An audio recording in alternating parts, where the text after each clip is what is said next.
शुरुआत करते हैं और सबसे पहले बात बड़ी खबर की।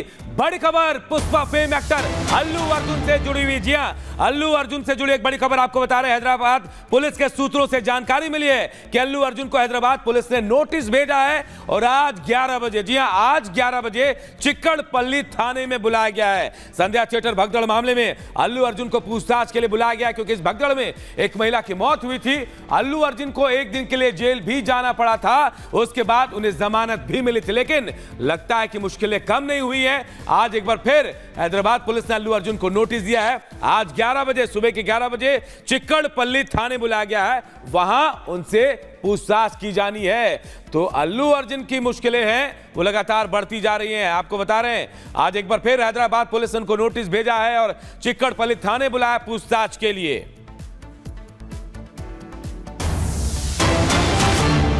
और एक और बड़ी खबर आपको बता देते हैं, श्री तेजा नाम से ट्रस्ट अल्लू अर्जुन बनाने जा रखे हैं और ये जानकारी बताई जा रही है कि 2 करोड़ से ट्रस्ट बनाने की योजना है। इस ट्रस्ट में 50 लाख रुपए पुष्पा के निर्देशक के द्वारा दान किए जाएंगे, 50 लाख रुपए पुष्पा के प्रोड्यूसर दान करेंगे, तो 1 करोड़ रुपए की राशि जो है वो खुद अल्लू अर्जुन दान करने वाले हैं। ट्रस्ट में बच्चे के पिता को भी शामिल किया जाएगा। तो ये ट्रस्ट जो है वो उस बच्चे के लिए बनाया जा रहा है जिसकी मां की मौत जो है वो उस भगदड़ के दौरान हो गई थी और उस बच्चे के पिता को भी अब इस ट्रस्ट में शामिल करने की बात कही जा रही है। तो अल्लू अर्जुन के द्वारा ट्रस्ट बनाने की तैयारी जो है वो तेज हो चुकी है।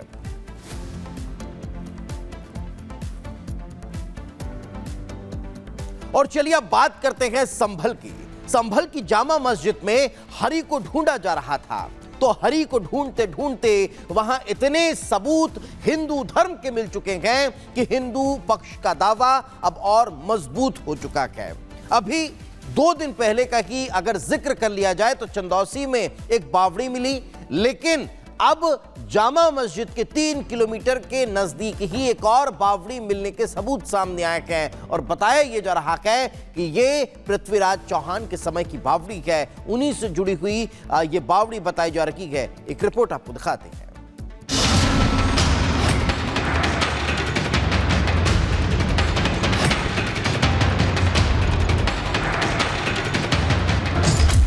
क्या संभल में मुगलिया निशान मिट रहे हैं? क्या संभल में लौट रही है सनातन की पहचान?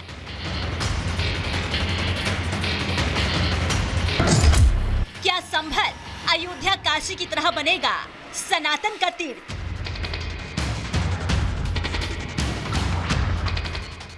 अयोध्या और काशी के बाद यूपी की सियासत से आज जिस तरह से सर्वे और खुदाई चल रही है, उससे तो यही लग रहा है कि सनातन का सूर्य उदय संभल से ही हो रहा है। संभल में सबूतों की बहार है, तो अब सबूतों की फहरिस्त में पृथ्वीराज चौहान की बावड़ी का नाम भी जुड़ गया है, जो जामा मस्जिद से केवल 3 किलोमीटर दूर मिली है।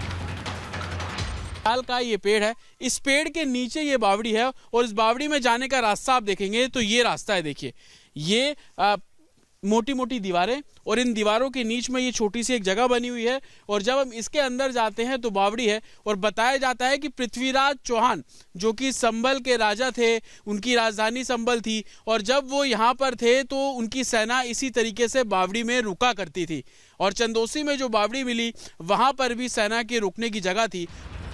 जिस तरह से आज संभल पूरे देश में, खासकर यूपी की सियासत में चर्चा में बना हुआ है, उससे तो यही लगता है कि अयोध्या, काशी और मथुरा को जिस तरह से सीएम योगी ने अभी तक एक्टिव कर रखा था, अब 2027 से पहले सीएम योगी उसी तर्ज पर संभल को एक्टिव कर रहे हैं। अगर ये कहा जाए कि संभल बीजेपी की सियासत का नया कंट्रोल रिमोट बनने वाला है, तो ये कहना गलत नहीं होगा। संभल में इतिहास के चिन्ह भी ऐसे मिल रहे हैं कि जिन्हें देखकर जांच करने वाली टीम भी हैरान है। आज जो पृथ्वीराज चौहान की बावड़ी मिली है, वो बावड़ी खुद अपने आप में अद्भुत है, क्योंकि ये बावड़ी 16 फ्लोर की बताई जा रही है। अंदर दाखिल हो रहे हैं तो तकरीबन बताया जा रहा है कि 16 मंजिला ये बावड़ी है और अब ये खंडरनुमा हो चुकी है और यही कहीं ना कहीं संभल की सभ्यता है, संभल का इतिहास इन्हीं जो बावड़ी है उनसे जुड़ा हुआ है। देखिए उसी तरीके के दरवाजे जो चंदौसी में जब हम अंदर दाखिल हुए तो नजर आए, वहां पर तो हालांकि मिट्टी से ये बावड़ी जो है पूरे तरीके से दब गई थी। जब मैं दाखिल हो रहा हूं तो इसकी हाइट तकरीबन 10 फीट के आसपास की है, लेकिन चंदौसी में जो बावड़ी थी वहां पे मिट्टी इतनी धंसी हुई है और कई कई जगहों पे 6-6 फीट के कमरे थे, क्योंकि सैनिकों की उस समय औसतन जो हाइट है वो 6 फीट हुआ करती थी। देखिए अंदर पूरे पत्थर यहाँ पर लगे हुए नजर आ जाएंगे। आले जो अमूमन पहले देखे जाते थे वो आले यहाँ पर है।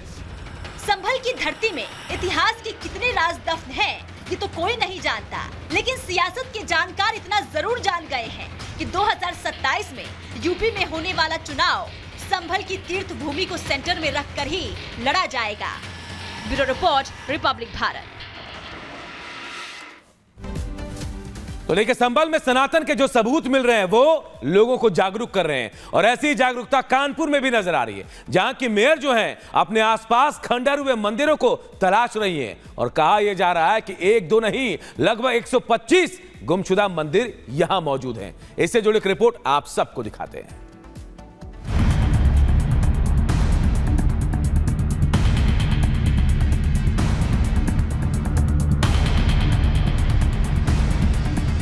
मुख्यमंत्री योगी के आदेश के बाद संभल से शुरू हुई मंदिरों की तलाश का अभियान अब कानपुर पहुंच चुका है।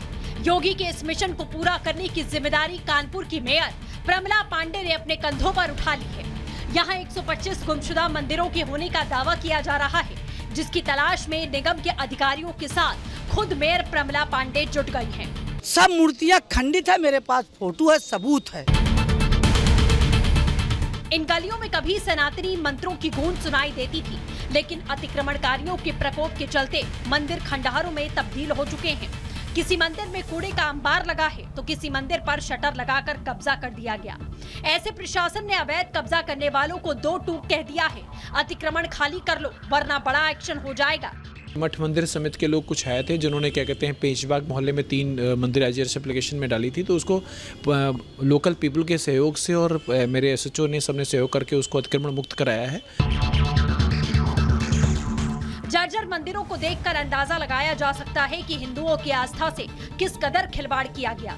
इसकी बानगी राधा कृष्ण मंदिर के पास देखने को मिली, जहां मंदिर में कोई कब्जा नहीं मिला, लेकिन दीवारें जर्जर हो चुकी हैं। साथ ही मंदिर के ठीक पीछे बिरयानी पकाई जाती है। शायद यही वजह है कि हिंदू यहाँ पूजा पाठ के लिए आते ही नहीं। शनिवार से लगातार जो मंदिर हैं जो कि मुस्लिम बहुमूल क्षेत्रों में हैं और वो बंद पड़े हैं, उनको लेकर के लगातार जो अभियान है वो चलाया जा रहा है कि उनको खुलवाया जाए और उनका जो सुंदरीकरण है वो हो, यहाँ पर जो पूजा अर्चना है वो शुरू कराई जाए।